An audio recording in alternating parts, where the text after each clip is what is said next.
What's up guys, thanks for coming back to the channel. So in the beginning of the video, as you saw, I was trying to marry all these sheets, which all perfectly failed. So this is my first time using the Ultra Select Bright from iColor, and so I think this is like 11 sheets wasted here. So I went with the original settings that the paper said, and it just didn't work out. I think my heat press was way too hot, so there's leaving a lot of like glue residues, and it just wasn't marrying properly. Like none of it stuck. So the second one, I'm a part of the white toner transfer Facebook group, and so I heard that with the iColor 650 that you should, there's like a dwell time, so it's like 40 seconds.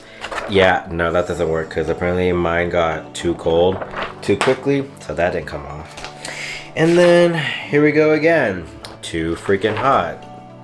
So much glue residue and it didn't adhere. Then we're like messing with settings and shit. So then I was messing with the pressure, and so it started clearing up. There's no excessive glue, but it was not adhering to the logo. So we keep going, right? So I'm like, okay, maybe we'll do it. So this one actually came out a little bit cleaner, but again, still not adhering to the logo, the pink parts. I'm not really sure. So then again, I'm like, let's just wait. I pulled too slow on this one, so then it got too cold and that's fucking stuck on there. And then here we go again. You know, I'm like changing the temperature, I'm changing the time, I'm changing the pressure, you know, and so obviously the edges are too hot. So I think my heat, I was like, for a second I was like, is it my fucking heat press? But I can't, it's a fucking Fusion IQ, right? I'm like, did I get a lemon? I don't know. So then we keep going, you know, I'm going back and forth on the Facebook group. You know, I never comment in there, I just like to read, right? I use the search bar, and then, you know, I'm like, okay, we're getting close, we're getting somewhere, and it's still kind of, you know, and I was like, you know what, we can work with the excessive glue. Why? Because you can like scrape it off with your nails. It's fine. I'm not worried. I'll spend the time. So then I got to the point where people were saying, so I got to a post where I think someone mentioned to use a laminator. So I do have a laminator. I don't have the Amazon one that they use, but I have the mink one. So I turned it up to a 5. So I have that set up right now. So what I did was I ran one through. I was like, you know what? So pretty much today I dedicated today to like, if I'm gonna blow through this $200 of 100 sheets of transfers, so be it, because we gotta learn how to fucking do this. Because I know a lot of us get very frustrated and we're like, it's $200, you know, but it's a learning curve that we gotta go through. Unfortunately, it's an expensive one, right?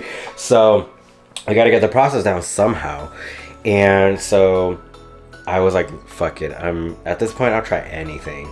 And so I went ahead and ran one through the laminator, and then I put it through the press, and it actually works. But my heat press was still, you know, kind of hot, so there's still glue residue. But again, I'll spend the time to go ahead, use my nails and like scrape that shit off. It's not that big of a deal.